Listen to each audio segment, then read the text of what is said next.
a more dangerous place, and then having to work out how on earth you go about paying for it. So others in Europe are committing to spending more. I think there's a recognition in the government here that the UK needs to do that alongside European countries to show America that Europe is serious about defence, in the hope that America remains committed to European security as well. So we're going to hear this announcement about additional submarines being built. These are nuclear-powered submarines rather than nuclear-armed ones, that we talk about the nuclear deterrent as well. And then trying to shore up those who are in the armed forces. The government wants the armed forces to get bigger. At the moment, they are shrivelling. There are more people leaving than are joining. So in essence, Sally, it's trying to get us all collectively as a society to think a bit more seriously about defence, that perhaps for the last 30 years there's been this thing called the peace dividend, where less has been spent on defence because the world's been perceived to be more secure, and the money's been spent on the health service or other things. Now the tilt going back in the other direction towards defence, with ministers trying to describe it as a defence dividends, and not just talking about trying to improve our security, but providing good, well-paid jobs of the future in the defence industry that people can then aspire to work in. So that's the pitch. The question is whether over the medium and longer term the money can be found. That was exactly what I was going to ask you, Chris, because this is really expensive stuff, isn't it? We're talking about new planes, new missiles, new submarines. I mean, it's billions and billions of pounds worth, and we already know the economy is, well, it's struggling to say the least. Precisely that, John, and this is the challenge, and it's the challenge for any government, because governments inevitably think in relatively short time frames because of elections that are around the corner. Someone was saying to me over the weekend that some of the projects being described today, some of the new submarines, for instance, might be crewed by people who are heading off to nursery school this morning. That's the longevity of these kind of projects. So what is the prospect that the money will follow? Now, the government says it's stepping up defence spending, that commitment to get to 2.5% of our national output by the year after next, and an ambition to get it to 3% into the next decade. But the thing is with that word ambition, John, in most walks of life, the word ambition groans with a certain positivity, doesn't it? In politics, it's a caveat. It's something you're hoping to do. It's something that isn't guaranteed. And we're seeing the tussle, aren't we? The arguments that are raging over the winter fuel payment, over the benefits cuts that the government is planning, all of the other squeezes coming in a spending review for lots of different government departments coming in the middle of next week. So as ever, there are trade-offs and there are real pressures here. The government reckons it's making a substantial step forward. Speaking to some other people in and around politics, in and around defence, they fear this is a packaging up of what they already knew and perhaps isn't the step change that might be needed. We'll get the details in the next hour and a half or so. OK, Chris, thank you very much indeed. Full details on the BBC website. Thanks. Now, this week marks 90 years since the introduction of formal driving tests, but learners are facing record delays to even get a date. And that makes it even more stressful, doesn't it, when you eventually get your test? Peter's been looking at this for us this morning, and so many people affected by this, Peter. Yeah, we've had lots of comments, actually, which I'll try and get through in a moment. The government promising to clear the backlog, but unfortunately not until next summer. Good morning, everyone. It's been 90 years, the compulsory driving test, celebrating a bit of a milestone, but it's not a happy milestone if you're one of the thousands of people caught up in the traffic jam that is the wait to take the test. So let's look at the latest figures. They show that at the end of April, there were over 600,000 people nervously waiting to sit tests, or take their tests even. That's a record high, but it's also just the tip of the iceberg. Why? Well, because this number only includes people who are actually able to book a slot. There's likely many more people who are ready to have a go at parallel parking and the rest of it, but can't actually find a test when booking opens. And despite the government pledging to bring down waiting times back in December, there are actually 15% fewer driving tests held in the first 4 months of this year when you compare to the same period in 2024. Although 10,000 extra tests a month were promised at the end of April. But those extra tests, those extra slots, they're not going to solve the problem anytime soon. As I was saying, the government has a 7-point plan in place to clear the backlog, but says it's not going to work until next summer. Not a lot of comfort for anyone waiting right now. And when people do pull up at the driving test centre, learner drivers are going to be gearing up to take a test that is very different to that of 90 years ago. Our reporter Tim Muffet has been looking back at the golden days of hand signals. Driving tests have one object, to make our roads safe, and the examination is not an inquisition. People are panicking with tests. A good start increases the possibilities of a good finish. A lot of young people are being held back by this, and I think it's just ridiculous. Turning right should be signalled like this, The driving test is 90 years old, and here's the correct signal for you may pass me. but this is a birthday with bumps in the road. After questions, the drive begins and the examiner watches for correct signals and road courtesies. In 1935, Ford released this film to help those taking the new compulsory driving test. Driving merrily along and wishing to pass another car, your arm should signal clearly that you are pulling out. 90 years on, Millie, who is 19 and studying in Liverpool, is one of thousands who've struggled to get a test. I started driving when I was 17, and then about a year and a half ago, maybe a bit later, I was trying to book a test. You get up at 5 o'clock in the morning, and it's just you're waiting, and there's just nothing available. What impact is this having on your life? It's had such a massive impact. Driving is a life skill. It shouldn't be this much of a struggle to be able to book a test. Mark Bourne is from the AA driving school. Hey, Tim, if you'd like to drive on when you're ready. It's 35 years since I took my test, and it's changed a lot since then. Big changes: introduction of the theory test, introduction of the hazard perception test, independent driving, so following the sat-nav or road signs. There is a huge backlog, isn't there, of people wanting to get tests but being unable to do so. Why is it so hard to get a test at the moment? Feels a little bit crazy because it's 5 years since the start of the COVID pandemic, but it's because of the backlog that was built up there. And over the last 5 years, that hasn't been able to be shifted. New data shows the average waiting time for a driving test is now more than 21 weeks. 79% of UK test centres have candidates facing waits of 24 weeks, which is the maximum. I think if I could wave a wand, I think one of the biggest things is being able to control the booking system, making sure that tests aren't sort of being resold for high profits, that bots aren't stealing those tests. Bots are automated computer programs that can quickly book driving tests as soon as they become available. Companies can then resell them at inflated prices. The challenge is if you can't get a test, it's really hard to plan your learning. It really does rack up the nerves on that test if you do have it, because you know if you're going to be unsuccessful, you might not get another test for a very long time. We're seeing more anxiety and stress and people just failing for silly things because they're not able to cope under the pressure. David Walmsley's been teaching driving in Liverpool for 20 years. He's never seen his students so stressed. They're constantly thinking, if I don't pass, how long am I going to be waiting? You know, obviously. For David, it's not just bots that are the problem, it's humans, or lack of them. We need instructors, maybe 50% more examiners. You have more examiners, you're able to have more tests. I don't think it's being taken seriously. After a year and a half of trying, Millie has secured a driving test in July. I'm afraid if I don't pass that, then I'm going to have to be waiting another year or God knows how long for another test. I'm desperate to be able to drive. Last week, the Driver and Vehicle Standards Agency launched a public consultation. It wants to combat bots which buy up test slots. It will consider banning learners from swapping slots or switching locations. The DVSA said its goal is to make booking a driving test easier and fairer for everyone, while preventing excessive charges for learner drivers. Don't look down on your gear lever when changing. Examiners don't like cars on pavements. In 1935, the driving test pass rate was 63%. Now it's 49%. Mark, do you think the test has got harder? I think the test has naturally got harder because of the complexity now of the roads.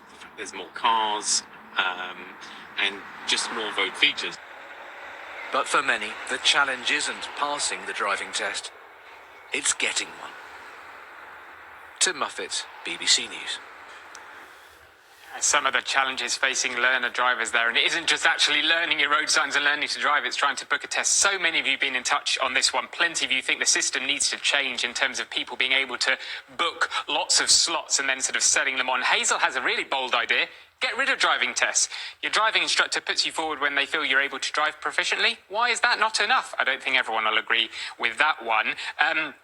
We've had a message from one viewer whose daughter's career in the police is on hold until she passes her test. So just a reminder of the stress of booking these tests and trying to get a slot, but also the economic impact, the impact on people's careers. And spare a thought, John and Sally, for George. Their parents have been in touch to say George is taking his test today at lunchtime. It's his second attempt, and he's pretty stressed because he knows that commuting to uni is going to be really difficult without it. Plus, he's got his A-levels to think about as well. No, The poor A-levels and George. driving test in the same Good week. luck, George. It's all happening George, at once. we're with you, George. Tell Come us on. tomorrow how Yes. you did, but no pressure. Just relax. You'll be great. You'll be fine. Now, over the last few weeks here on Breakfast, we have been following the journey of Hear Our Voice, the choir made up of people affected by the post office scandal. On Saturday night, they performed to millions of viewers in the final of Britain's Got Talent. Just have a look.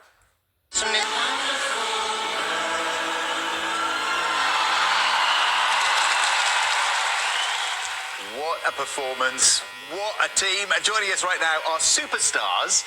Tim, Jasvinder and Mark are all part of that incredible performance on Saturday. I mean, congratulations. What an experience you've all had.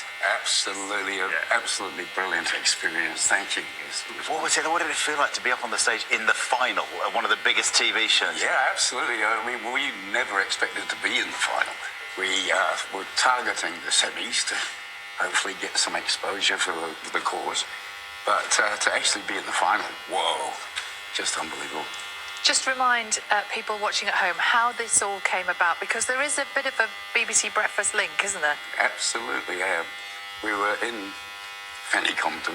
I thought about the ideas and all the rest of it a little bit earlier than that, but when we were in Fanny Compton, all 60 of us, I think it was, and we started chatting, and I said, how about we form a bit of a choir for more support and positive therapy? And that's where it all started, down at that meeting down in BBC Breakfast in Fanny Compton. Just to remind people watching, Fanny Compton was the village with the village hall where the original meetings took place. Yes. For the post office postmasters, and when you realised that you had a common cause and you were going to fight together. Jasvinder, what has this experience been like for you? I remember seeing you there in Fanny Compton, and then I see you on ITV doing Britain's Got Talent. That's quite a journey. That was me, you know, on Britain's Got Talent. I mean, we've come so far. I mean, mentally, we've come so far from those days to what these guys have done for us. It's absolutely amazing. You know, we just feel like we feel like the old selves again, like what we used to be. We feel like this personality that was suppressed for years has finally come out.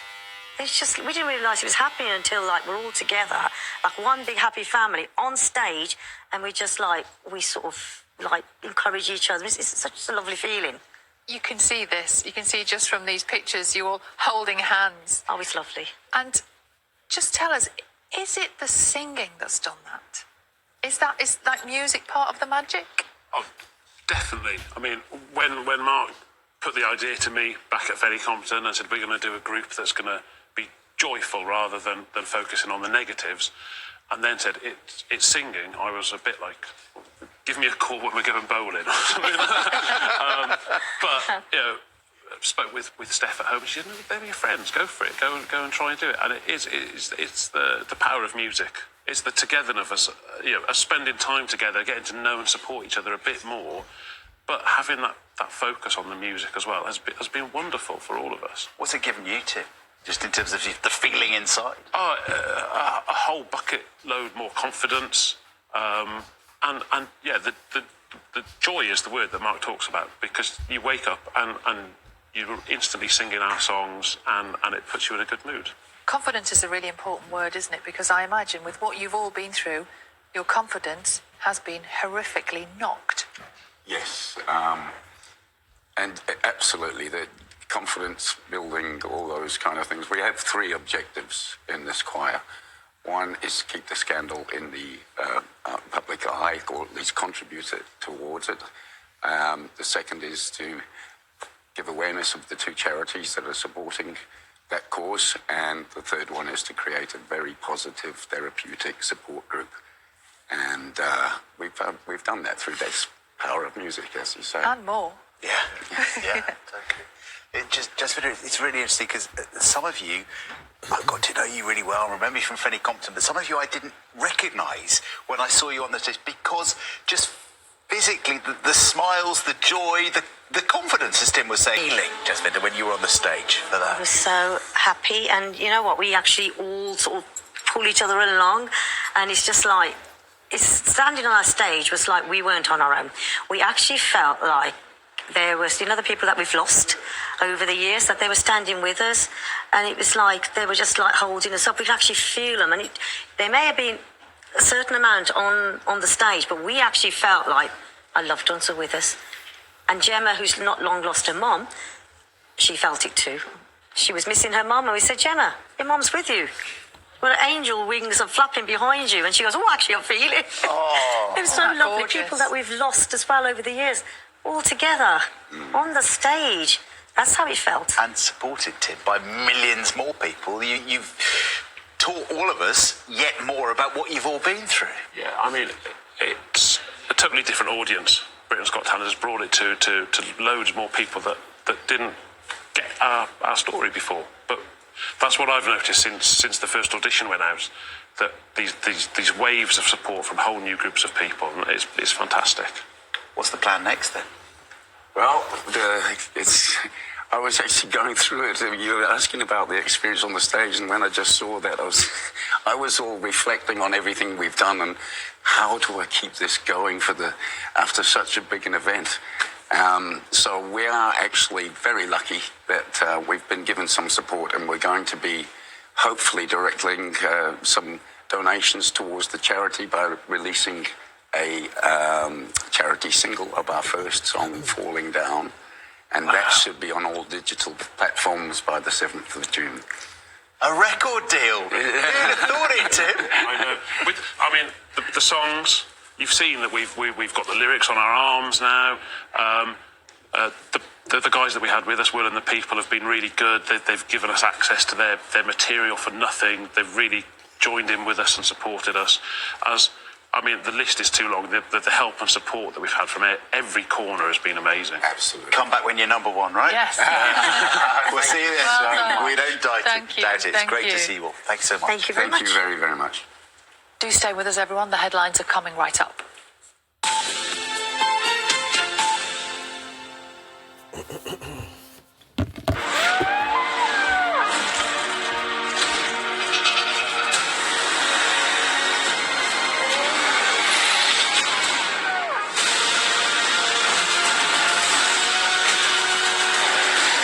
Walking with Dinosaurs. Press red for all episodes on BBC iPlayer.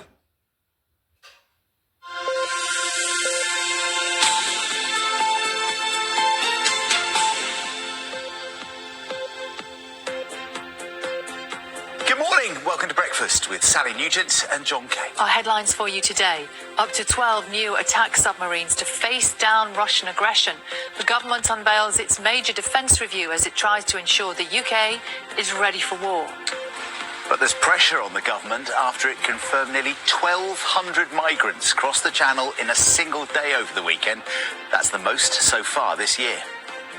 6 people are injured in a petrol bomb and flamethrower attack at a rally for Israeli hostages in Colorado. The FBI are treating it as a suspected act of terrorism. Praise from President Zelensky after more than 100 Ukrainian drones stage a daring attack on air bases deep inside Russian territory. And a year after rugby league legend Rob Burrow died from MND, we reflect on his legacy and see how the millions of pounds he raised are being spent to fight the disease. Good morning. There are a few showers today, especially across the north and the east. For most of us, so it's going to be dry with sunny spells, but later some wet and windy weather comes in from the west. I'll have all the details coming up. morning all. It's Monday the 2nd of June and the government is set to build up to 12 new attack submarines as ministers get ready to publish a new strategy for the whole of the UK's military. The review includes plans to spend £15 billion on modernising Britain's nuclear weapons and is expected to recommend the armed forces move to what it calls war-fighting readiness to deter growing threats to the UK. Joe Inwood has more. The invasion of Ukraine has fundamentally changed how war in the 21st century is seen. From the importance of drone warfare and the speed at which it develops, to a renewed focus on scale of the number of shells an army can fire. But maybe most importantly, to the perception of the threats we face.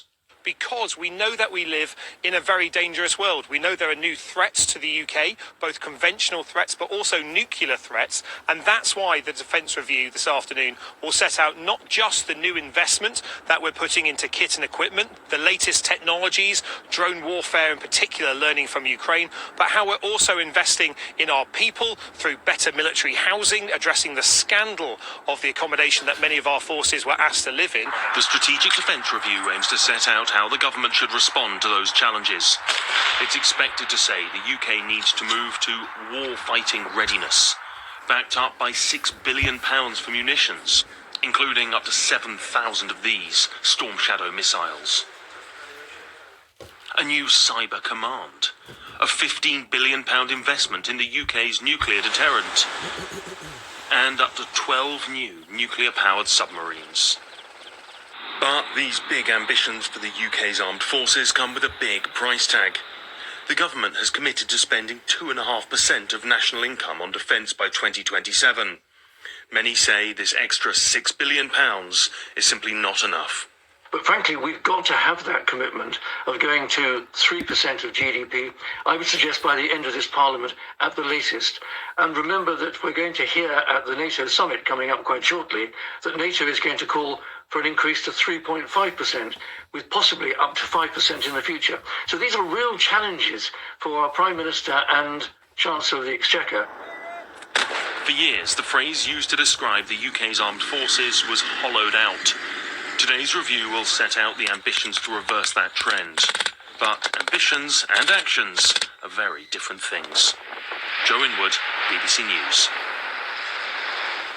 But what about the security of our borders? As the government prepares to publish that review later today, the Defence Secretary has admitted that the UK has lost control of its borders over the past 5 years. Yeah, John Healey's comments came after Saturday saw the highest number of migrants reaching Britain via the English Channel so far this year. Simon Jones is live for us in Dover this morning. Simon, 1,200 people or so in one day. Do we know why?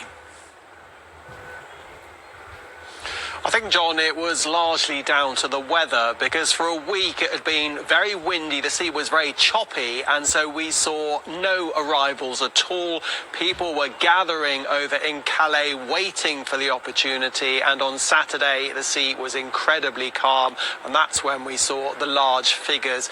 Now in total, almost 1,200 people made the crossing in 18 boats.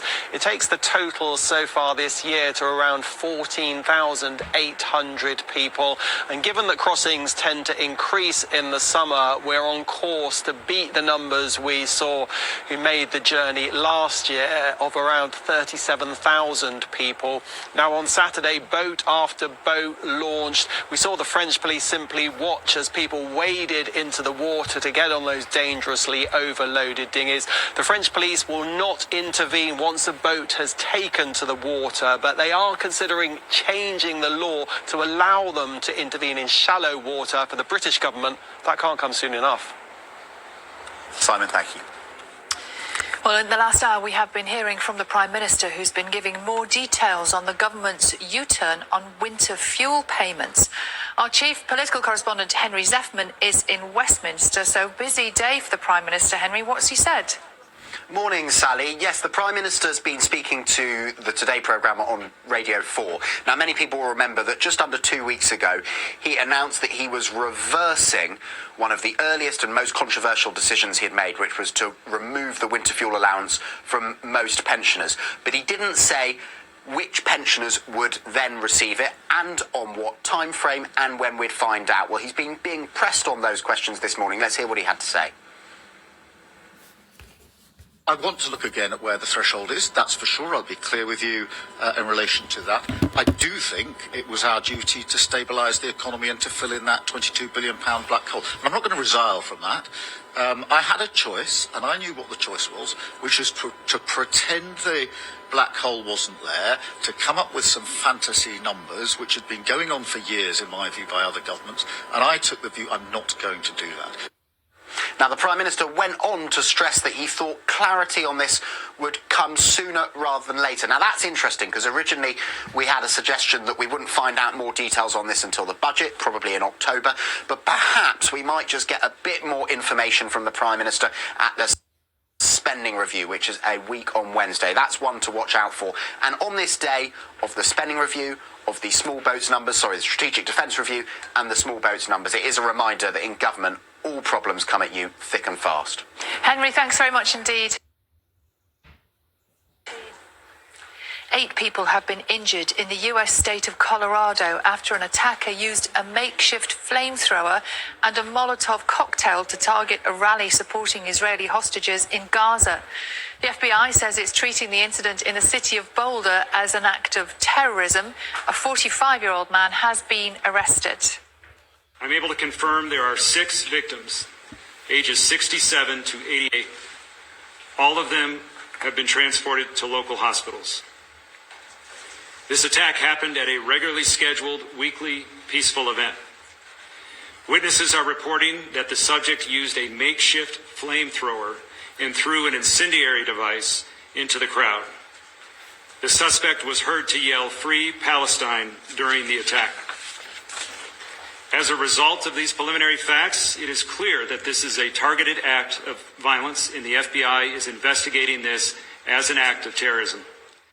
The BBC's US affiliate CBS News is on the scene in Boulder, and their correspondent Andrew Horner sent us this report.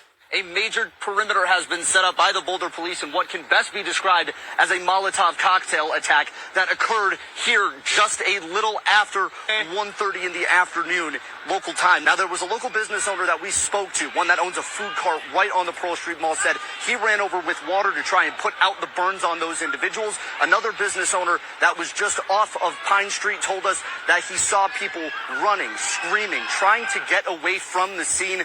We are told that the suspect has been apprehended, but there is still a significant scene, a significant police presence, and a significant investigation that is underway. While we were just outside of the courthouse area filming that spot before police told us to push a little bit further back as they extended that perimeter line, we could see pairs of shoes. We could see a large burn scar mark that was on the pavement, a black scar that was probably about 8 feet in length. And then they asked us to promptly step back.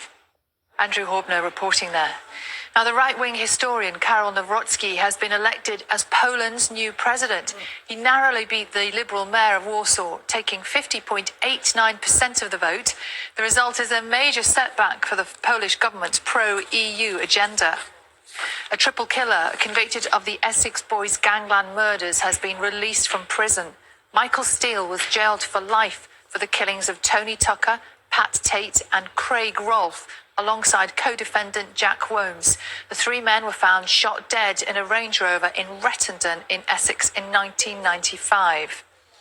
A former contestant on Race Across the World has died following a car crash. Sam Gardner was driving in Greater Manchester when his car came off the road on Monday. He featured on the competition's second series with his mother in 2020.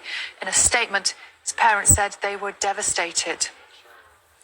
Ukrainian and Russian peace negotiators have arrived in Istanbul for a second round of talks, a day after Ukraine used smuggled drones to launch a series of major strikes on Russian warplanes at 4 military bases.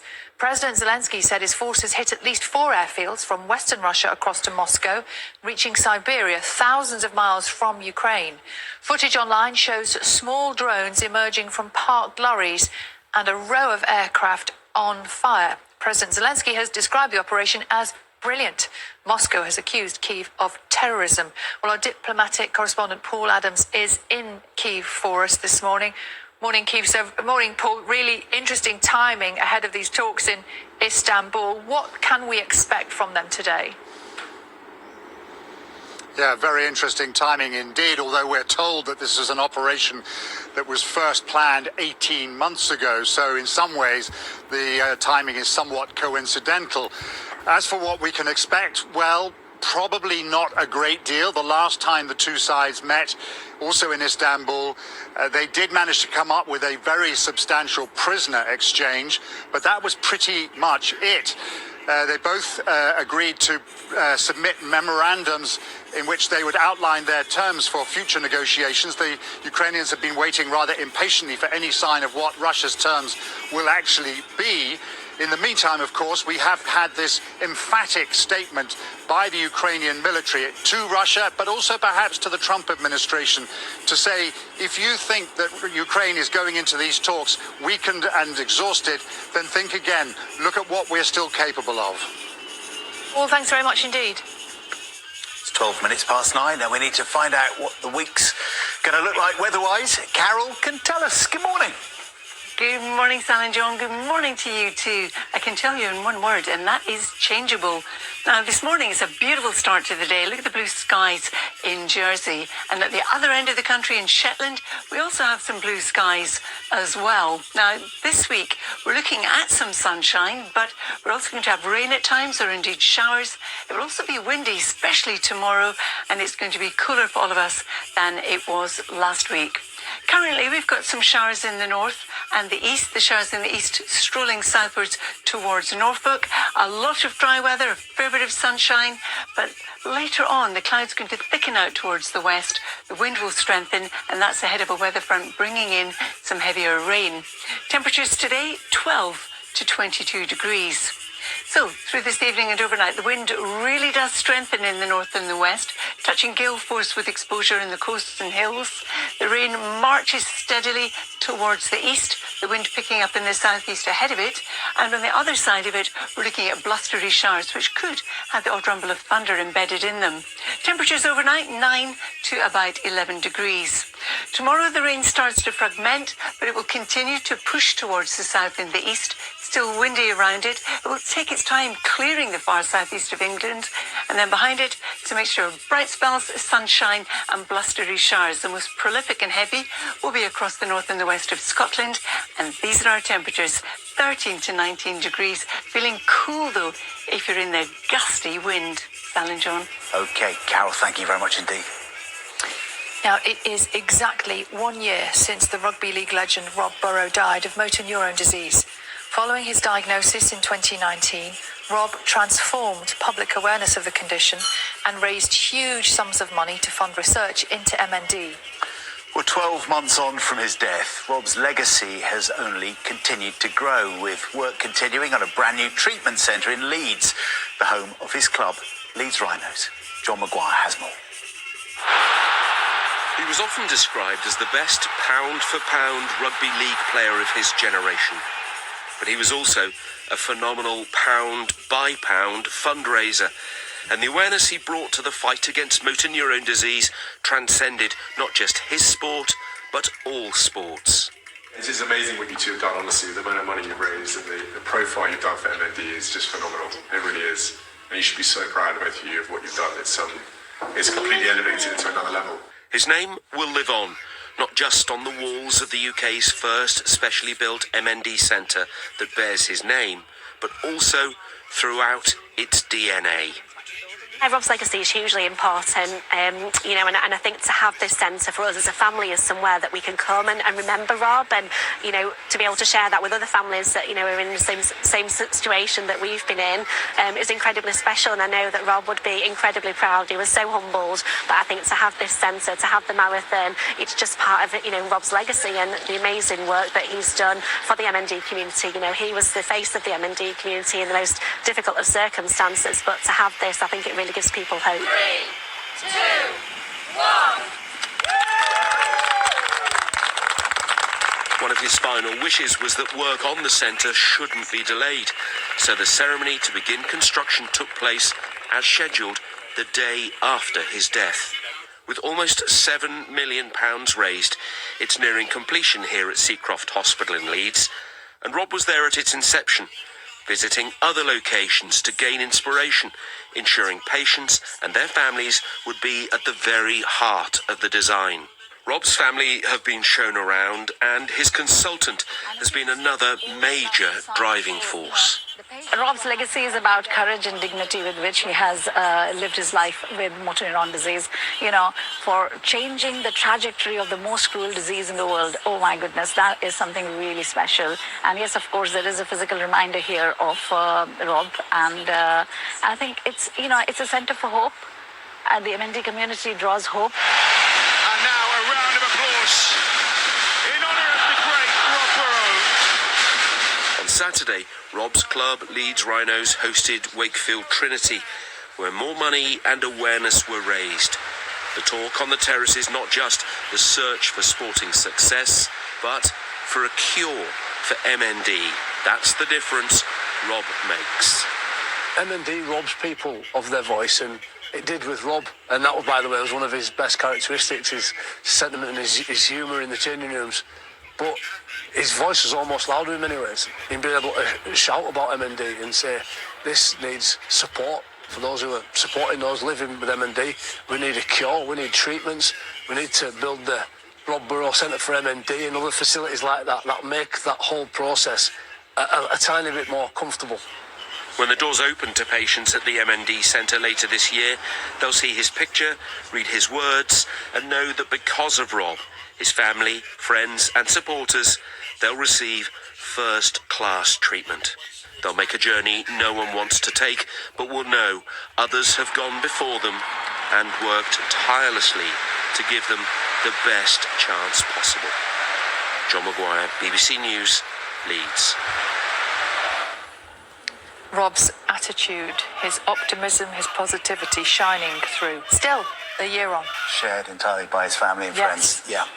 It's 18 minutes past 9. In a moment, the sport you never knew you needed. Until now. But right now, let's get the news, the travel and weather where you are.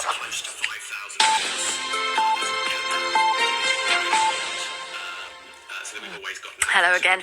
The Ministry of Defence says £250 million is going to be spent on new accommodation for Royal Marines recruits at Lympstone over the next couple of years. The Commandant General, Sir Gwyn Jenkins, says the Commando Training Centre will continue to produce the nation's warfighting Special Ops Force. This separate announcement comes ahead of the Strategic Defence Review, which will be published later today. Investigations are ongoing into the death of a 24-year-old man in Exmouth. Officers were called to Ashfield Close just before 1 o'clock on Saturday morning following a report that a man had been assaulted and found in the garden of a property. 3 men in their 20s have been arrested on suspicion of murder. A new bowel cancer screening service has opened in Bridgewater, which is the first service of its kind in England. It's a self-referral system, making it easier for people to get checked. It's open to anyone aged between 40 and 49, registered with a GP in Somerset. It was started in response to higher rates of bowel cancer in young adults in the county. It misses out the need to see your GP directly. So we know that people don't like talking about poo. They get a bit embarrassed by it. They don't want to talk about changing bowel habit or blood in their poo. It's not something that's easy to do. We also know that people are busy and it's difficult with the pressure that our primary care colleagues are under to get to a GP practice when you need it. Now, a Southwest schoolboy is causing a bit of a stir in the classical music world. 11-year-old River Perrier has already won an award for his piano playing and is now rehearsing for a special concert later this month. River's a pupil at Barnstable's West Buckland School. I started playing when I was around 6. And I started playing because my grandma noticed that I was humming, whistling, singing to movie music. So she thought that I would be interested in the piano, and I said yes. And now when I started, I really found that I progressed really quickly and managed to get hold of pieces quite quickly, yeah. OK, last look at today's weather. Here's Alex. Thanks, Heidi. Hello, good morning. Well, we're in for a very changeable week in front of us this week across the southwest and gradually turning cooler as well as the week wears on. But for today, it is looking like the best day of the week if you do like your weather dry and fine with plenty of sunshine around us. That's what we've got for today. There may just be an odd shower, but for most it's dry. Lots of sunshine, some patchy fair weather cloud at times. Turning breezier towards the evening hours though, with a brisk southwesterly wind developing. And temperatures further inland reaching a fairly pleasant 20 or 21 degrees. Always that bit cooler out to the far west, also for the Channel Islands too, but we could see 20 or 21 for Jersey. A beautiful day here too, dry and fine with lots of sunshine around. Here are your times of high water then for today, towards around the latter part of this morning. But as for the outlook, it generally turns more unsettled. A wet and windy start to Tuesday with a mix of sunshine and showers for the afternoon. Thanks, Alex. That's all from us this morning. We'll be back with you tomorrow. Whatever you're doing, have a lovely day. See you soon.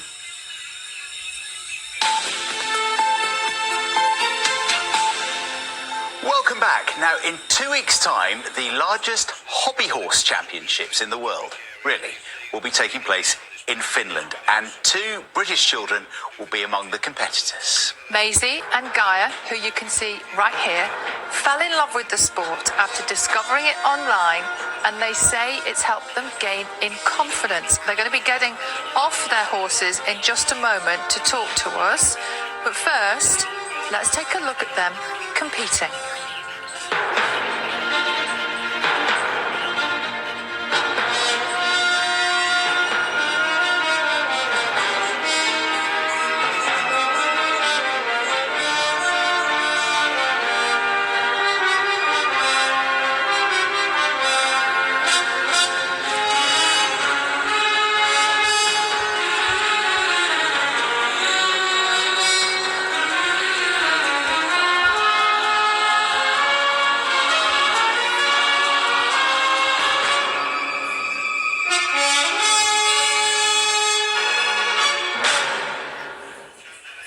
Well, I never. Yes, it's the dream, isn't it? No, maybe it wasn't for you, but my goodness. Well, we're joined now by Maisie and Mum Molly, and by Gaia and Mum Ivona, and of course by the hobby horses as well.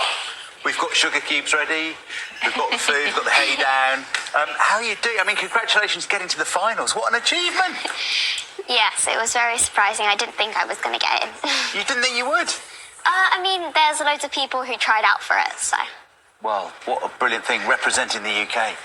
And Maisie, what about you? How confident were you going into this? I mean, I was quite nervous, but I'm really looking forward to be able to go because I've never been to Finland, so it's going to be amazing to be able to meet all the famous hobby horses that will be there. Introduce us to your hobby horses. Who's this? This is Poppy, and her show name is Pop Goes the Weasel. Love when that. You're branded up as well with your Yeah, she's on my the name sleeve. on your sleeve as well. This is Clover, and her show name is Four Leaf Clover. Lucky. Let's hope. Girls, how did this start? Well, a couple years ago, I saw videos on YouTube of people doing it, and I was like, oh, I really want to do that. That's really cool. And I sort of forgot about it, but then one night we were having a birthday party and my cousin's friend came with a hobby horse as part of her costume, and that was like the click for me because I was riding around on it all night, and the next day I just got my first hobby horse. Clover's got her eye on your coffee there, Sally. How did you get into it? Very similar to me. I saw it on TikTok about 2 years ago, and I made my own one as I saw a tutorial, and then I saw some local shows ping up on Facebook, and I went to those, and I started winning rosettes, and I met some really good friends, so I started doing hobby horsing with them. Ivona and Molly, how do you know how well the girls are doing? You know, obviously they're massively keen and hugely enthusiastic, but at what point did either of you realise they're actually really good?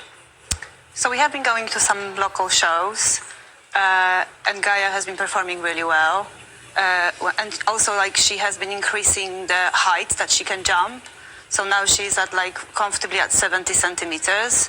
So that's the class that she's going to be doing for Finnish championships. And I think she will be one probably of the youngest in that class. I guess the challenge is it's not only you that's got to get over it, Yeah. But you've got to make sure that the wooden pole doesn't hit it as well. Is that? And you're not allowed to take it from out of your legs because otherwise you get disqualified because it counts as falling off. Oh, I see. Oh. Sally used to have a broom and do this. Yes, I did. But I think it was an upside-down mop, actually. But yes. I think eventually I maybe have had a hobby horse. Do you know what? There are thousands of girls and women watching this morning, slightly jealous. Really? Yeah, the success. I mean, Lauren, did you used to do this yourself when you were little? I did. Like, I've been riding myself since I was 9, so I grew up with my own real ponies, and Maisie's got a real pony as well. So we've always been a horsey family. So this is just another branch of that. But I mean, again, the great thing about this, there's no mucking out to be done. There's no food to be bought. You don't have to get up necessarily early. I mean, it's much easier, isn't it? Yeah, and a lot cheaper. Yes, I bet. A lot cheaper. So how competitive is the Finnish event? And is this something that's much bigger elsewhere in Europe? Well, there's 50 children from all across the world, like the best of that country, competing in each class. So it's like a really high level, like high standard that we need to be able to compete at. And you see you've got, little bits and pieces, little mementos and that. Bridal charms. Well, they're Bridal charms. charms. Yeah, my friend made them. So I guess you can make your hobby horse sort of bespoke, can't you? Yeah. Yeah, Maisie makes her own hobby horses on her sewing machine at home, and she has an online business making and selling the accessories like rugs and ear bonnets and bandages and things like that. So it's not only a sport I didn't know about, it's an entire industry I had no idea about. It is, yes. Is it? And how much do you think it's helped you? Because I imagine you have to cope with quite a lot of nervousness and get through that. Have you learned something from competing? Well, I've learned that you need to just face your fears and you'll do great. Oh.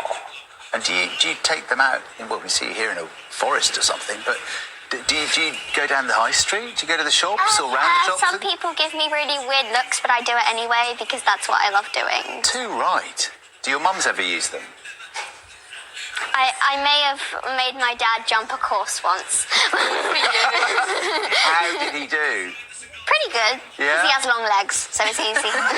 You need to make the jumps higher for your dad. Oh, yes. Yeah, more challenging. Oh, well, it's lovely to see you all. We wish you all the very best of luck. When is it? 14th of June. Oh, soon. Wow. Yes. Keep training. Will you come back and tell us? Bring your trophies in. Rosettes. Yeah. Oh, If we get a rosette, we get them. Sally is itching to have a go, I know. So is John. That might happen in a moment. Not But right first, now. while we go and ride their hobby horses, let's join the gang at Morning Live. We'll see you tomorrow. Bye-bye. I'd like to see that, Sally versus John, hobby horsing. Maybe look at BBC Breakfast socials. Yes. The show and see what they're getting Encourage up them to do it.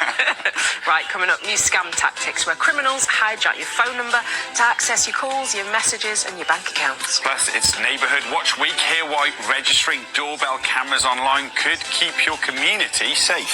And we plunge into adventurous Simon Reeve's latest series, including the mortifying run-in with a politician he's very glad wasn't caught on camera.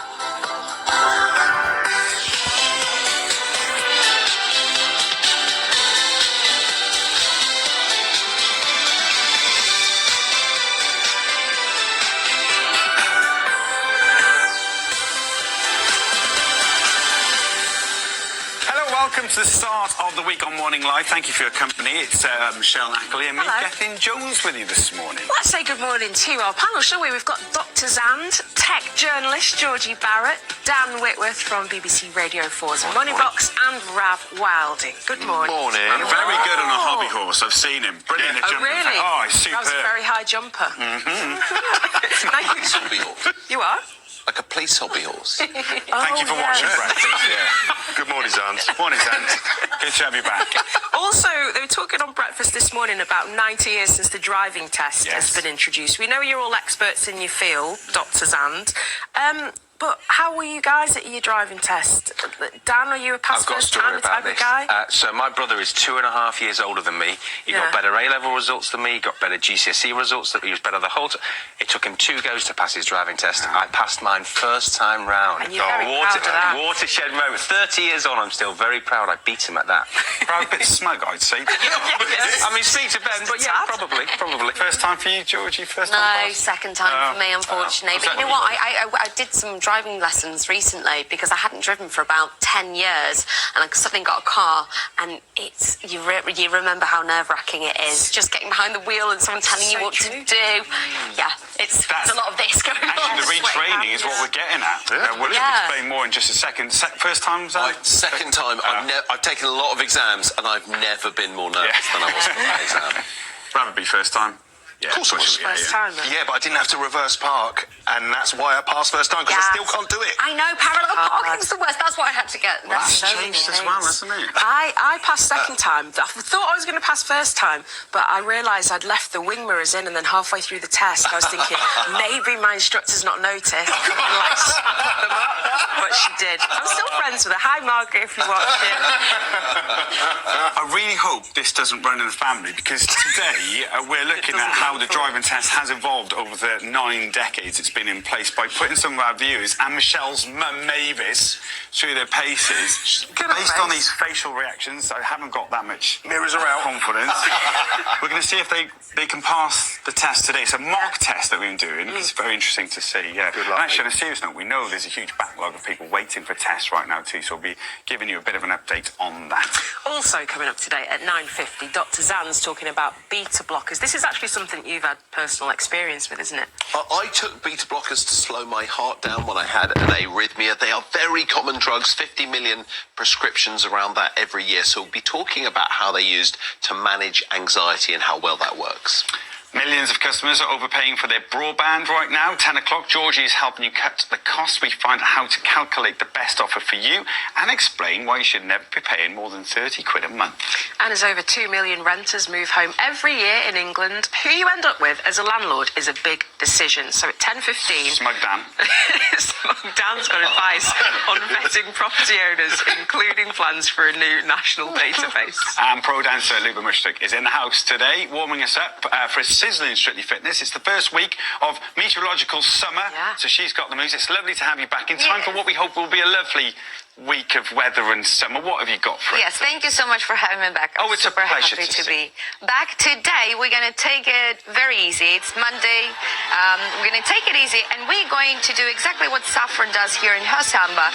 It's like a samba groove move, which actually can be done in any other dance. So we're going to just groove a little bit and warm up our body, and dancing is so good for you. So we're going to do that in the end of the show. I love it. Sounds like a plan to me. Yeah, great way to start the week. And as always, if you've got a question or you want to be a part of the show, maybe you want to tell us your driving test stories, you can get in touch in all the usual ways by emailing morninglive@bbc.co.uk. Or you can send us a WhatsApp to 0800 032 1100. That's 0800 032 1100, or scan the QR code on the screen. It's just for messages and pictures only. Do not call the number. But first, we're talking about the importance of keeping in touch with your local community. It's Neighbourhood Watch Week this week, which is all about banding together to stay safe. This is an issue, Rav, that concerns a lot of people, isn't it? It does. We've got an issue here because over a quarter of Brits in a recent survey say they don't feel safe at home. There's a number of different things they were asked in the survey to say what they're most concerned about. And the top of them was actually antisocial behaviour, which 67% of people said was a real issue to them, followed by burglary, which was 52%, so not far behind. And antisocial behaviour is something like it could be cars racing up and down the street, graffiti, criminal damage, street drinking, unruly behaviour, that sort of thing. And there were over 1 million reports of that last year, so it clearly is a bit of an issue. Now, I'm not trying to scare people about this. I'm saying it is something that's been highlighted. The government are very, very aware of this as well, and they've actually put something into place. So there's some really good news. It's called the Neighbourhood Policing Guarantee.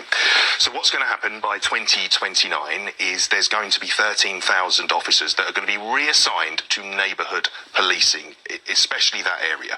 So this is England, this is Wales. It's going to happen. It's coming in. April next year it's going to start, where these officers are going to start rolling out. So it's a really positive positive sign. But there's still stuff that we can do ourselves to help with this, because community engagement is key here. And one of those things is Neighbourhood Watch, where lots of people can look after their own community, speak to each other, communicate, share intelligence, share what's going on, and liaise with the police about those goings on, and action can happen as a result. So working together in the neighbourhood.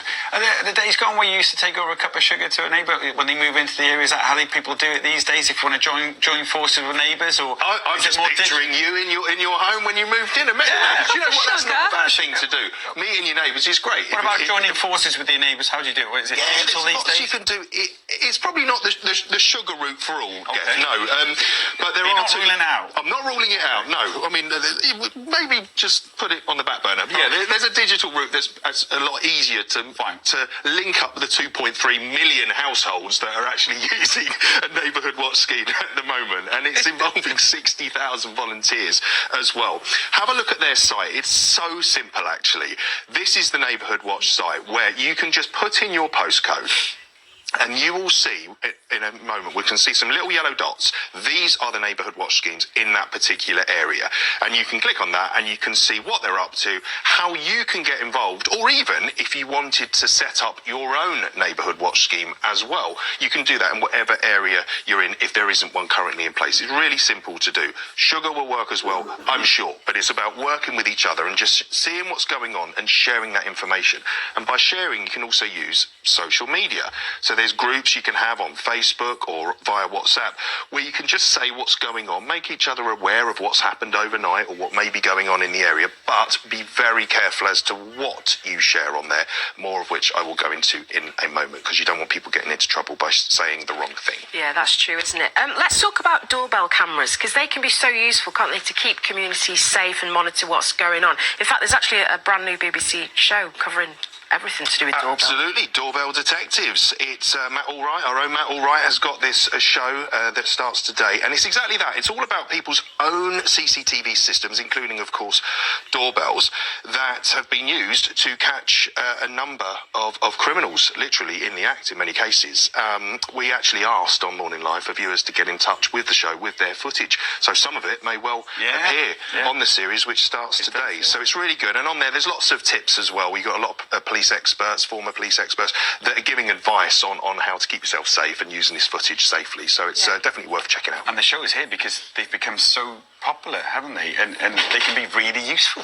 They can be really useful. 1 in 5 homes at the moment is said to have a video doorbell, actually. So it's a lot, and they're really useful. So, of course, one of the main things is security. It can be that priceless evidence of a crime actually happening in the act, of an offender being caught on camera. It's really good for that. But it's also really good that you can set them up on your phone, nice and easy, doesn't take long to set up. This is one in action here. This lady's setting that up and there, and she's liaising She's not filming the catch. No. And this here is actually a former police expert that's just checking the camera, the position of the camera. You can see there, although she's in her garden setting that up, you could literally be anywhere in the world and check the footage on your camera, so you can see what's going on where you are, wherever you're based. And also, there's other reasons that they're really good. You know, I know people that have set these up because they've got a particularly vulnerable person that lives in that home. Now, if anyone comes to that address, they can check on their device who's going to their mum's house or their grandmother's house or whoever it is, and just keep an eye on that. And I think that alone is very, very good. And I've used them before where it's actually good to see if a delivery's actually been made. Yeah. It's all very well getting a message on your phone saying a delivery's been made, but it might not have been made, and it's good just to have that evidence of it being made there, and it can protect you in other ways. Passing on the mistake I made, hopefully it'll help others. You have to register the device, don't you? Is that right? Yes, well, you don't have to register the device. You register it to your own account to use the device, but there's actually a new registration that people may not be aware of, where you can actually register your device with the police, so the police will know who's got a video doorbell in a particular street. Now, that's really handy, this new system, because wherever you live, you can contact the police, put your device on there. if, say, a burglary happens and an offender is believed to have escaped down the street, it may have been caught on your camera. Now, it doesn't mean they can see your camera or your footage in any way, shape or form. All it means is they know there's a camera there. They can contact you and say, this happened in the street. Do you have any footage that you can send us? And you can actually send it direct to them, so you don't have to get a physical tape and post it off or anything like that. You can literally send it there and then. It's a really nice system. Wherever you live, your force will have details on how you can get that registration and details to them. You need to make sure, though, don't you, that your doorbell camera, however you're using it, is staying within the law. Not doing anything dodgy with it, Ralph. Absolutely, Akkers, and this is me. So, of course, we need to stay within the law here. So, I'm sorry, I'm going to have to just make sure we just point out a few things you need to do. So, first of all, consider signage. Just make it obvious that you have got CCTV recording in your area. Now, this is really important. Let your neighbours know, because a doorbell camera is going to be facing outwards, and there may be homes opposite. Now, it would therefore be capturing those people going about their business. Now, let them know. Your neighbour may say, well, actually, if your camera's covering the front of my property, I don't mind. But let them know. That's really important. Secondly, if there are any concerns, and it may be a good thing to offer, and I certainly did this with my neighbours straight away, I put this on, what's known as a privacy blocker. This is something you can put on. See that grey box? It looks like a grey horizontal line. That's actually been put on by the system that you can block out the footage opposite. So nothing is going to be captured there across the street. You're not going to see that. It's really simple to do. It takes seconds, and you can block out any area that you don't want captured on camera. So do that to make sure you're not capturing anything you shouldn't. And as I said earlier, be very careful oversharing on social media and what you write. An example of what you could write safely is something like this. So at 4 a.m, men walked up my drive and looked in at the window.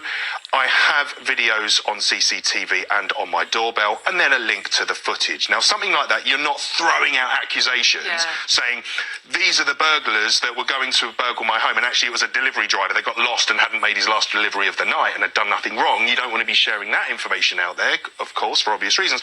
But what that was written like there, if men have come up at 4 a.m, peering through windows and trying doors, and you write the details of what's happened rather than an accusation, then that's okay. You can get that information out to the neighbours. Who are they? Can we identify them? Be warned. Yeah, and this footage can be key. Like you say, Matt Allwright is here with a brand new BBC series. It's called Doorbell Detectives. It starts today. It's brilliant. Here's a taster of what you can expect over the course of the week. Across the UK, millions of our doorbell cameras are zooming in on shameless criminals. Hi, you are currently being recorded. Wow, they've tried to get into my car. What a cheek. It's just so blatant. But this video evidence is arming a new kind of crime fighter. My husband was watching the whole thing unfold, knowing that his wife was at home on her own. Right in front of my eyes, the burglary was there. Confronting thieves on your own is dangerous. I thought, what if he's got a weapon? And that was when the fear came. But sharing intel with neighbours can bring justice. It did give the police a timeline of where they'd been. Put your hands through that. It was an absolute game changer in terms of the investigation. Nationwide, doorbell detectives are taking a shot at putting the bad guys behind bars. Between us, we've managed to get a result, haven't we? Yes. It's a cracking series, this. Doorbell Detectives is on every afternoon this week at 2 o'clock on BBC One and iPlayer. And the first episode will also be repeated tonight on BBC One at 8:30. Right now, though, we are investigating a new and evolving crime where fraudsters gain control of your phone number. It means they can receive all your calls and messages and even access things like your online banking, as Scam Interceptor's Nick Stapleton has been finding out. The mobile phone, our life in our hand, storing everything from messages to our bank accounts. At the centre of it all is this tiny little thing, a SIM card. This stores your mobile number, gets you connected to your mobile network, it lets you make calls, send texts, get connected to mobile data. And many newer phones accept something called an eSIM, which is just a digital version of one of these that you can download directly to your phone with no need for the physical card. eSIMs are convenient, but they've arguably made it easier to run a particular type of scam. Criminals are tricking network providers into transferring someone's phone number and account details from their physical SIM card onto a digital version the scammers control. And it's not just to make calls from your account. By taking control of your phone number, scammers can reset the passwords to your online accounts, your banking, your email, your social media, even your online shopping. Two-step verification using one-time passcodes is a good extra layer of security, and it's something many banks use. But those passcodes only work if you're the one in charge of your phone. Steve and Karen Ratchford from Grimsby were targeted by phone scammers when they were on a cruise around the Med last year. We went off and did a tour to a waterfall, which was absolutely amazing. Came back, went on our phones again, and nothing, completely, I couldn't do anything with it. Karen and Steve had no data or mobile phone reception, so the couple used a friend's phone to get in touch with their network provider, ID Mobile. They said they'd cancel our present SIMs and they'd send us new ones. The pair carried on with the cruise, unaware that the scammers now had control of their mobile phone numbers, as well as other personal details. Went shopping, went to use a credit card, it got refused. Got my purse out, tried another one, that got refused. And I was like, oh my goodness me. So then I tried another one, the bank card, that got refused. So I just gave him all the shopping back and walked out. When Karen and Steve got hold of their credit card companies, they were told to identify themselves through passcodes sent as text messages, which, of course, they couldn't receive because scammers had control of their mobile phone numbers and could intercept the messages. So what did you get home to? What these people had done, every app that I had on my phone, they'd open bank accounts with. They also took out a £25,000 loan on our bank. I wish we knew how they got us. Yeah, we don't know how they got us.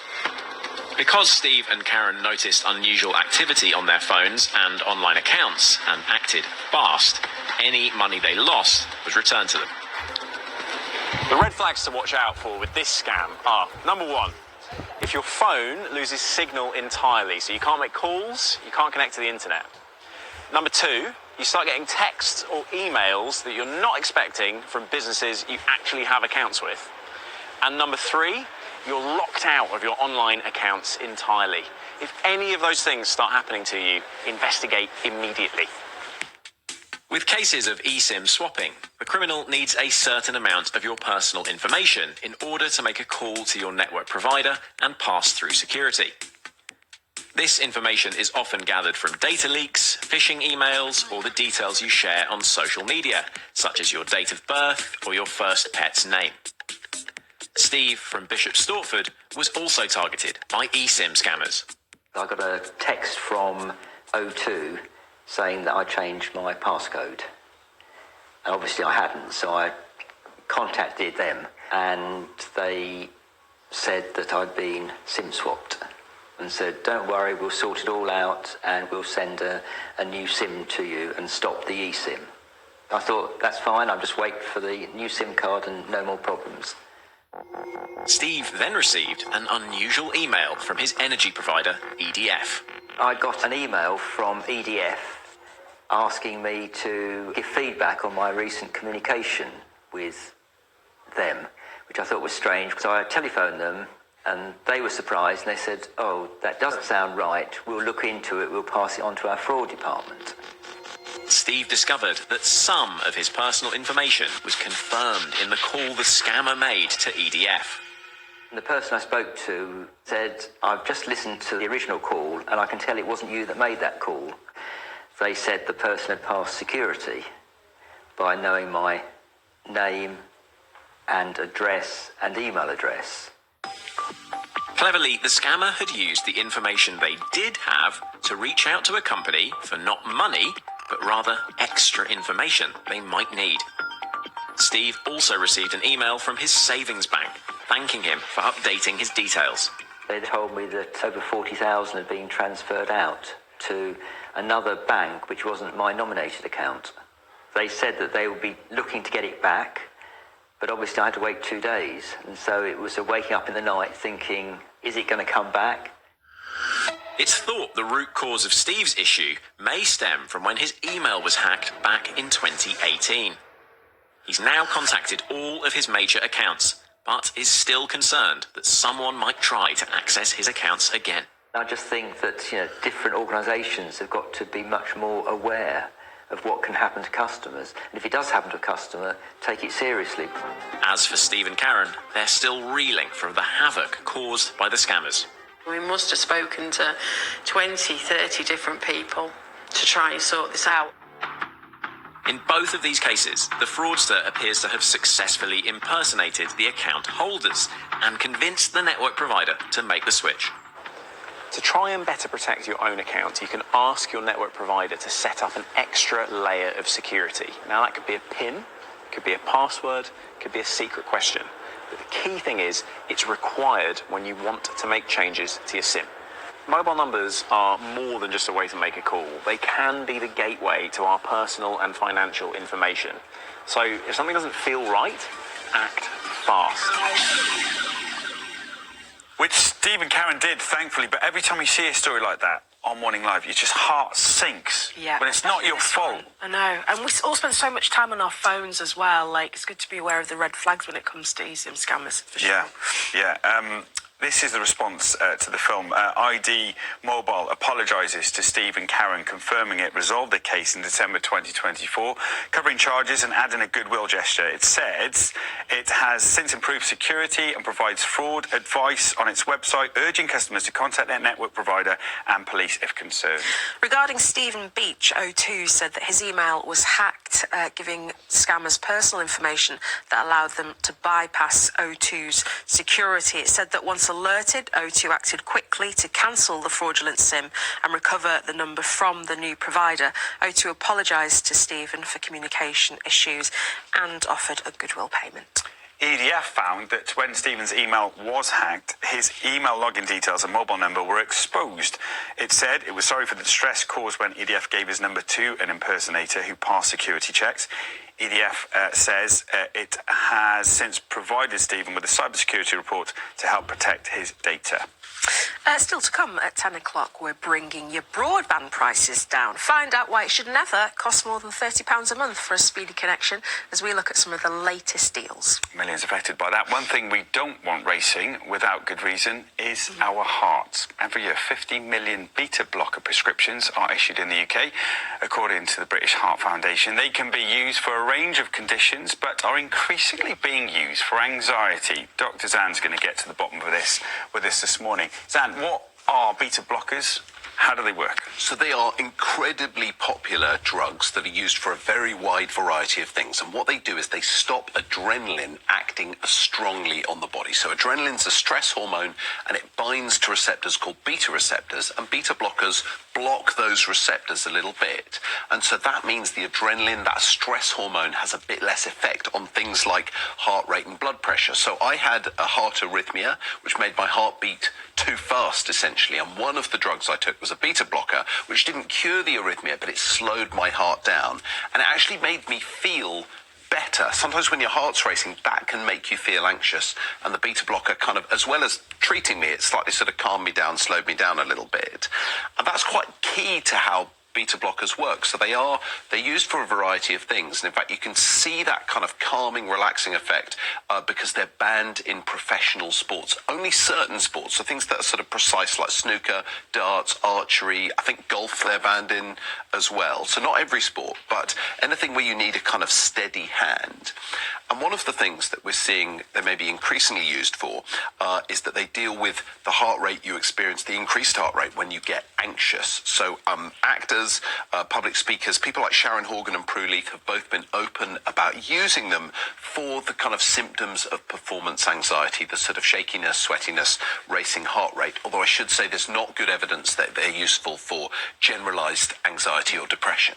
We are going to talk in a bit more detail, aren't we, in a bit about beta blockers being used as a treatment for anxiety, but they are used for a range of other conditions as well, aren't they? That's right. So most people taking beta blockers, they'll be for things like, I've got a list here for angina, which is chest pain caused by poor blood flow to the heart failure, atrial fibrillation, that's what I had, heart attacks, after heart attacks, very common to use a beta blocker, and for treating high blood pressure. Less commonly, they're used for even wider range of things. So migraine prevention, overactive thyroid, essential tremor, glaucoma in the form of eye drops, and they're used for anxiety in some cases as well. And if you're wondering if you're taking a beta blocker, the giveaway is that these are drugs that end in -olol. So propranolol, atenolol, metoprolol, those kind of drugs, those will almost definitely be a beta blocker. What are the rules around prescribing beta blockers for anxiety then? So this is interesting because it's been part of the sort of public conversation with different people speaking out about it. There have been a few articles recently suggesting that for what we call situational anxiety, things like maybe you're stressed about a speech or a big work event, performance anxiety, people are using them for those. And a study of GPs recently found that many of GPs view beta blockers as a safe option for managing the symptoms of anxiety. The reality is it can be quite confusing for patients to know what the best option is when it comes to managing anxiety and whether beta blockers are right. So what I thought would be useful to do is kind of break down the range of guidance that doctors have available to them for beta blockers, because there are a number of different sources you can go to. So the first place a lot of doctors look if you're thinking about a drug is the British National Formulary, which is a book or a website where you can look up kind of what drugs are for. And in the BNF, the British National Formulary, it does say beta blockers have been used to alleviate some symptoms of anxiety. If we then go to the National Institute for Health and Care Excellence, or NICE, which we talk about a lot on the show, they provide evidence-based guidelines and recommendations for healthcare providers about what to use to treat people. That does not feature beta blockers as a way to treat anxiety. And in fact, NICE do review all the evidence when making their guidelines, and they specifically say that drug interventions to treat social anxiety disorder in children, they specifically advise against that. So then we can go to the clinical knowledge summaries, which help provide evidence to healthcare professionals in the UK. Now, they highlight that anxiety can be an adverse effect of some medications, including beta blockers. So beta blockers might make your anxiety worse. Finally, it's worth saying, as a patient, if all that sounds quite confusing, you do, of course, have the patient information leaflet, which should be a kind of gold standard guide to what your medication is for, and that should be evidence-based. We've asked the NHS, haven't we, in all nations for their take on prescribing beta blockers. We've had some responses, haven't we? We've had responses from all the nations, so let me go through it. NHS Wales told us that it expects prescribers to follow the evidence and consider both the benefits and potential harms of any medicine, and that medicine should only be used for severe anxiety after non-drug approaches have been tried. The response from Scotland was that the decision on whether to prescribe a medicine for a patient, including beta blockers, is one entirely for the clinician in charge of a patient's care to make, having considered their clinical condition and other relevant clinical guidelines. Northern Ireland's Department of Health told us that beta blockers such as propranolol are not recommended in the treatment of anxiety disorders. It said they are only licensed for the short-term relief of the physical symptoms of anxiety and are typically considered only in very specific situations, performance anxiety, or if other options aren't suitable or available. And NHS England said that it provides a range of treatments to tackle anxiety, including its Talking Therapies program, which provides evidence-based support to over 1 million people a year. And they said that they encourage GPs to make well-rounded choices for anxiety support. So based on all of that, it sounds like, beta blockers are not going to be the right thing for a lot of people when it comes to reducing anxiety. Explain a bit about what's going on with anxiety inside the body and how there are other ways to reduce anxiety. I think that's right, and there is an increasing evidence on sort of non-drug therapies. So there are lots of different treatments available for anxiety, including the Talking Therapies program that you can actually self-refer to in England, Wales, and Scotland. Then there's cognitive behavioural therapy, that's an option, and then there are depression and anxiety often go together as a package. We talk about depression anxiety syndrome, and so antidepressants can be an effective way of tackling that. So those are things that you could discuss with your GP, that range of options. It's worth saying anxiety is completely normal. Everyone experiences anxiety. If you didn't experience any anxiety at all, you wouldn't get anything done. So I thought it'd be useful to kind of end by talking about the way that anxiety is kind of created and interacts in our body. So I've got a diagram here, but before I do that, so I've got a diagram here of the brain and the heart kind of representing the body. Now, the brain talks to the body So if you start to get anxious, your brain starts to get anxious, your heart rate will go up, your blood pressure will go up. But also, as your heart rate goes up, your blood pressure goes up, your body is talking to your brain, sending signals to your brain, and your brain will interpret that as a kind of emotional signal. So we know it can go both ways around. If we give a drug to a patient to make their heart race, or maybe they have an arrhythmia and their heart starts racing, that will make them feel anxious, even if they don't have anything to be anxious about. Equally, if you have an anxiety, that will drive your heart rate up. And so you can end up in a loop where your brain is interpreting signals from your body about your emotions as much as your body is interpreting signals from your brain. And so this gets you in a loop, but it's possible to get out of the loop. So if you can take charge of your heart rate, for example, so again, if we think about that loop, we can see the heart here. If you can slow that heart rate down, as your heart rate slowing down starts to send signals to the brain, you can see that emotional state, that anxiety starts to lift a little bit. So we can almost think about emotions in a completely different way, turn it on its head. And this is quite a useful.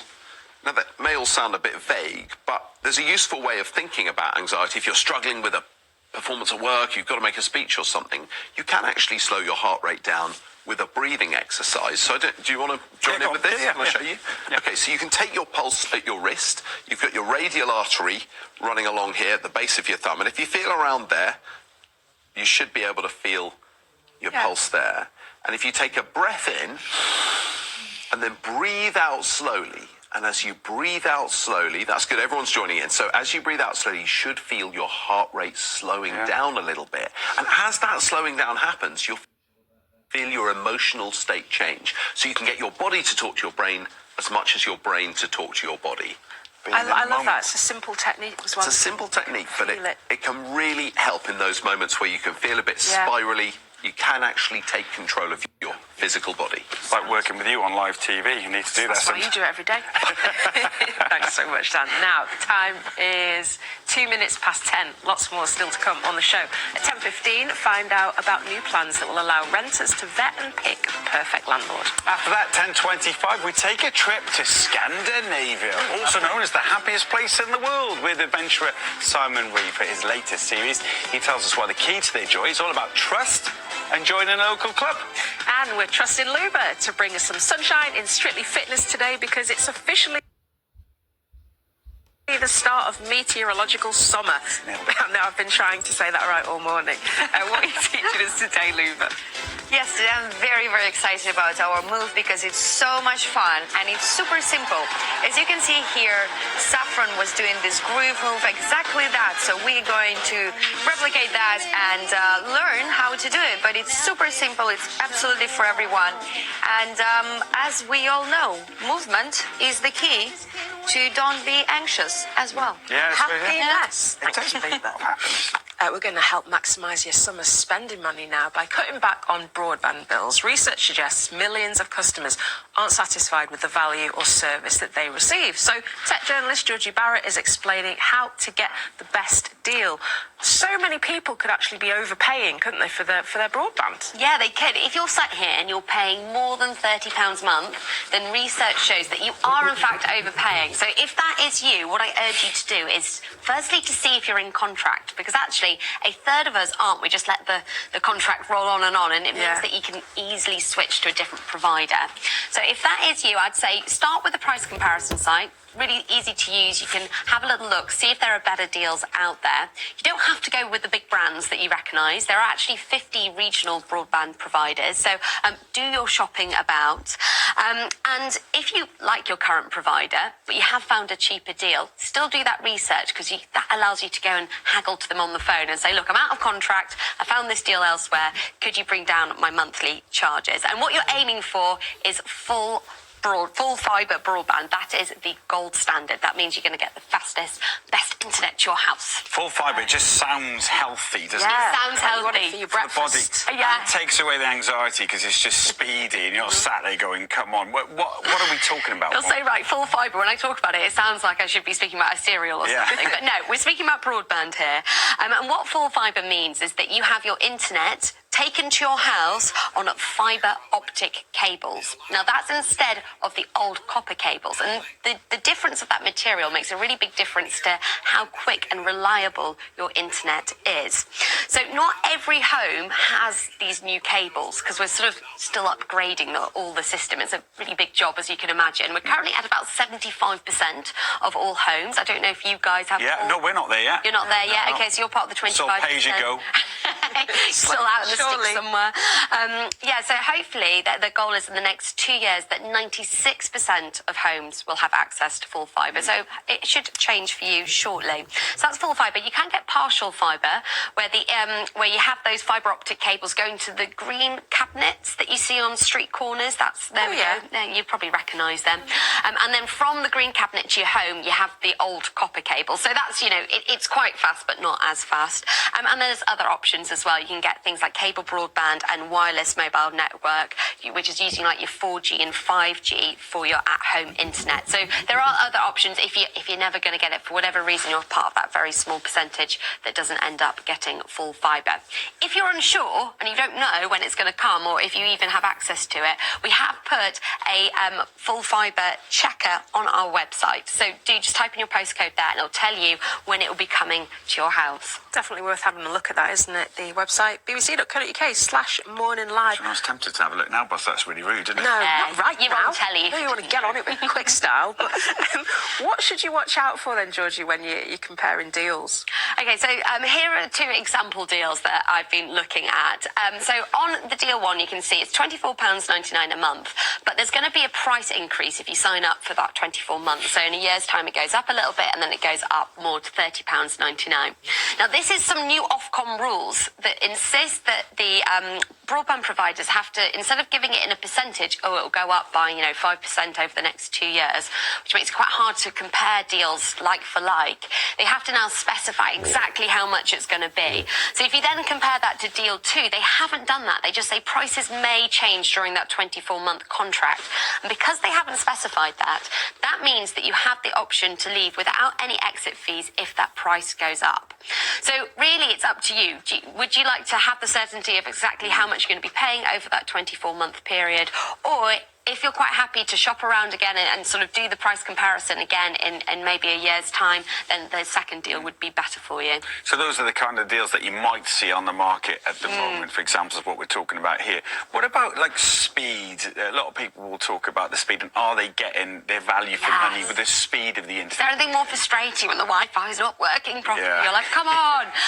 If you find yourself in that situation, then I'd really recommend just doing a really quick internet speed check. Oh yeah, this so you can is just good. type internet speed checker into any browser, and this is the one that we've been using, which is from Which, and it does like a little test on your internet to tell you how quickly it is. So you've got different sort of stats it gives you back. You've got response time, that's all about sending and receiving data. Download speed, that is an important one because that is how quickly you can browse on the internet. That's how quickly you can watch, content, things like that. What should that? Is that a good number? Yeah. That's actually quite low. This is the Morning Live's internet, by the way, so that's quite low, yeah. I would say 50 megabits per second is great for like general browsing. 100, if maybe you're a busy household and people are gaming and wanting to sort of use a lot of the internet, that's sort of what you should be aiming for there. Yeah. And just a quick note, if it is consistently slower, record it, screenshot it, somehow show that it's consistently slower and go back to your broadband provider and you could be entitled to compensation. So that's worth doing. Is there anything else? I was looking at the breakfast bar thinking they're all on their phones, but now they're being well behaved. Yeah, because that would make it a lot slower. Is there anything else that can be done then if the broadband's really slow? Yeah, so I mean, first of all, I'd just say restart your router. It's a good option. It's a good option. I would say this with all technology. Just always turn it on and off again, and it usually works a lot better. So yeah, start by restarting your router, and then if you could use one of these, if you're working off a computer or a laptop, this is an Ethernet cable. You literally put that into your router and then that into your laptop, and that means you get a direct signal into your Wi-Fi instead of having to rely on the sort of it sort of going around your house. Router placement, very important. I know they're quite ugly and they usually have like flashing lights on them, so often people want to put them in cupboards and sort of under the stairs. But if you can have it out and elevated and preferably in the centre of your home, then you get nice coverage across your house. And if none of that's working, Wi-Fi extenders, they're pretty good, especially if you have one spot in your house where you're like, I never get good Wi-Fi here. Try using a Wi-Fi extender to get that signal reaching a bit further. And you can get them for about £18 from places like Toolstation and B&Q. Fabulous. It's funny when you watch people trying to get. I know. I got it. I've got Is it some gonna signal. cut it out? Right, carry on. I've got it. Or you sort of doing a phone call in the corner of your house because that's the only place where Great advice, thank you, Georgie. Now, from surfing to steering, this month marks 90 years of the driving test, first introduced in 1935 to improve road safety. Things have come a long way since then, so presenter Michelle's mum, Mavis Ackley, has been finding out exactly how it's evolved and even puts a few of our Morning Live viewers in the hot seat. It was the 1980s when I first took my driving test, but like the hairstyles and fashion, road rules have also changed over the years. Part of my test was doing a 3-point turn. However, the driving examination has evolved. It sets standards for all drivers, and this year marks its 90th anniversary. When cars first became popular on the road, you only had to apply for a piece of paper to say you were allowed to drive. But there were no compulsory assessments of how well you could drive until 1935. I'm talking to cultural historian David Forrest to find out more. Why was the driving test introduced? Essentially, the 1930s sees this massive increase in the number of cars on the road. And as a result of that, road deaths go absolutely through the roof. 7,000 people a year on average are being killed. That's nearly 4.5 times more than today. In the 1930s, building safety design into car design wasn't really a thing. Vehicle design is so much better. Cars are designed to maximise safety for the passengers, even though the car itself might look a write-off. The people inside are safe. What was actually in the test? Strikingly familiar to anybody who's sitting the test today. Eyesight testing, starting the car, emergency stops. So when did improvements or additions to the driving test come in? It's not until 1959 that examiners are actually trained. People were still being tested on hand signals way into the mid-70s. 1935, 63% of people passed. It's down to 45%. It's tougher than it was in 1935. Today, I've gathered 4 Morning Live viewers who earned their licenses across 3 decades to recall memories of their driving test. Simeon passed in 1985. Vicky in 1987. Jay passed in 1997. And Joe in 2007. Lovely to meet you guys. So tell me, what are your memories of your driving test? The first junction out of the test centre is a hill start. Probably like that, so I stalled there. It took me many lessons to get through and pass my practical. About 200. I only had about 10 lessons. I passed first time, 17. I went out driving straight away. I was quite scared. The thing that got me through it was the fact that my driving instructor was called Mark Fowler. It was a character in EastEnders. It distracted me a bit, so I felt that it made it easier for me. Like many others, back in the day, I only had to do a practical test. But since 1996, drivers also have to pass a theory one. I feel quite lucky that I didn't have to do the theory test, to be fair, because I think a lot of that was about retaining information. We had to study the highway code because you were going to get completely random questions asked at the end. So the ones that did the theory, how did you find it? I actually found it a lot easier than I thought it would be. It was multiple choice questions and, it was pretty logical. I was only 17, so it wasn't that long since I'd had exams and I passed my theory on the first time. So I was A-star student. A-star student. Get you. To see how our Morning Live drivers have fared since passing their test many years ago, I've got a bit of a handbrake turn for them. We are going to get you to sit a theory test. Okay. How do you feel about that? Okay. That would be a breeze. Well, I've just told you it was easy. Now I'll take it back. And you said you enjoyed it. Yeah, I'm going to flunk it, aren't I? Our volunteers will have to answer 50 multiple choice questions to test their road knowledge. They will need a score of at least 43 to pass. Typical questions they might be facing could include: what makes your tyres illegal? How should you overtake horse riders? Or even, what symptoms of shock might you see in someone who has been involved in a collision? Well, I didn't know they had medical questions in there. Under normal circumstances, a person could study for months. So they really have been put on the spot. Oh, man.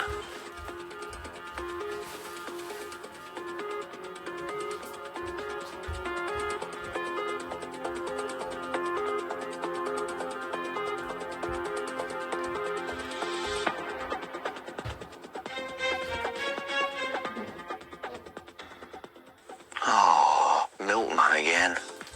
I thought I might have steered clear of doing any testing myself today, but now I'm off to do a mock practical exam.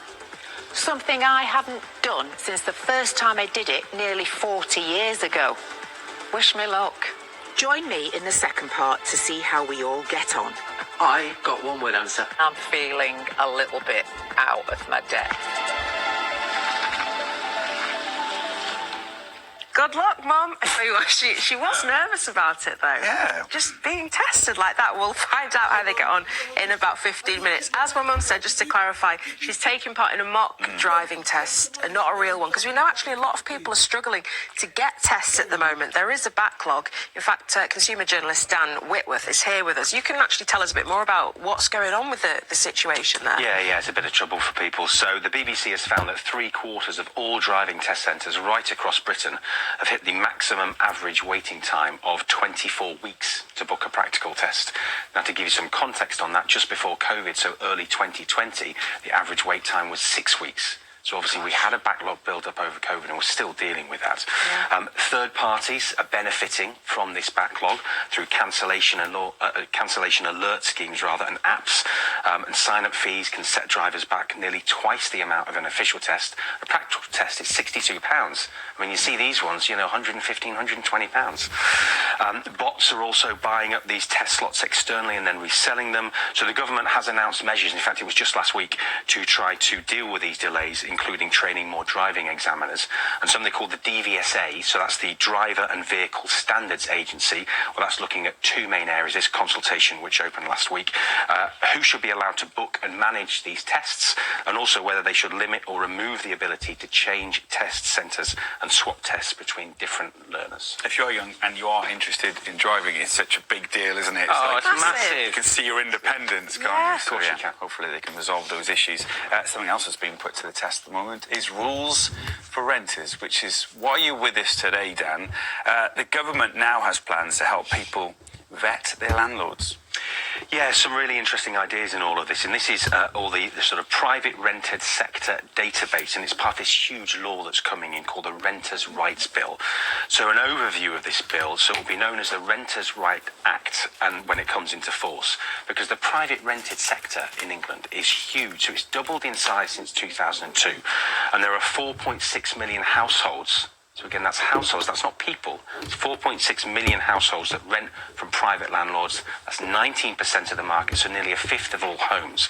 And the average private rental, so how much it costs to rent per month, £1,390, so a huge amount of money. So what will this database mean for not just renters but landlords as well? Well, the database will be similar to ones already in operation in Scotland, Northern Ireland and Wales, because there's new ones coming in for England. The one in Wales is Rent Smart Wales. In Scotland, it's called the Scottish Landlord Register, and in Northern Ireland, the Landlord Registration Scheme. So this bill, as I say, it's covering England, remember. It was introduced into Parliament in September 2024, so what's that, sort of 8, 9, 10 months ago.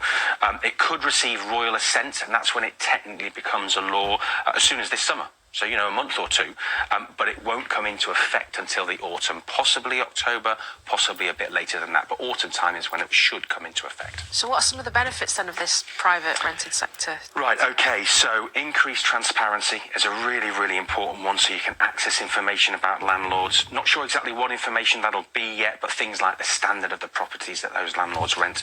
Support for local authorities, because they're a big player in all of this. So it will help local authorities target enforcement activity. It will also help identify poor standards in housing.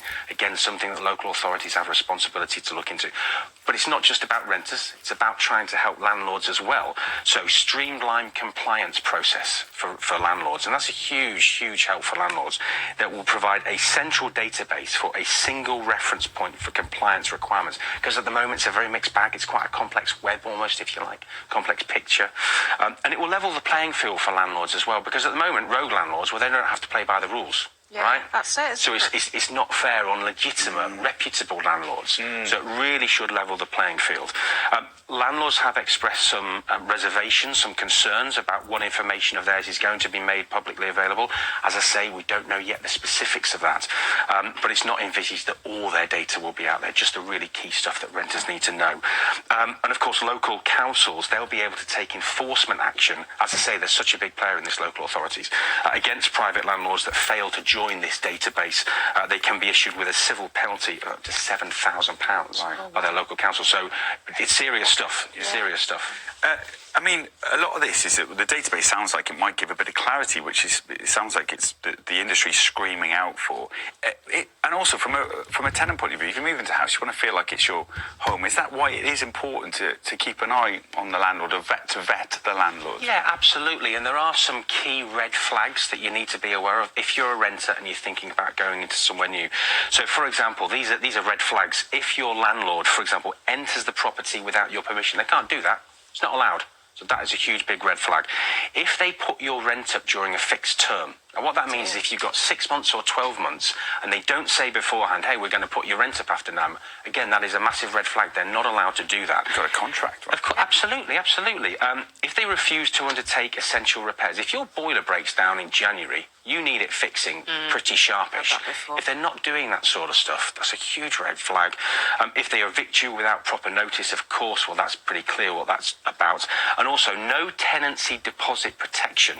I want to just explain to you both a little bit about what that means. So, your landlord must put your deposit, so usually it's either a month or possibly, and when your average is £1,290, your deposit is a lot of money, right? So that's a lot of money for someone else to be holding. So, the good news on that for renters is since 2007, your landlord has had to put that in a government-approved deposit scheme.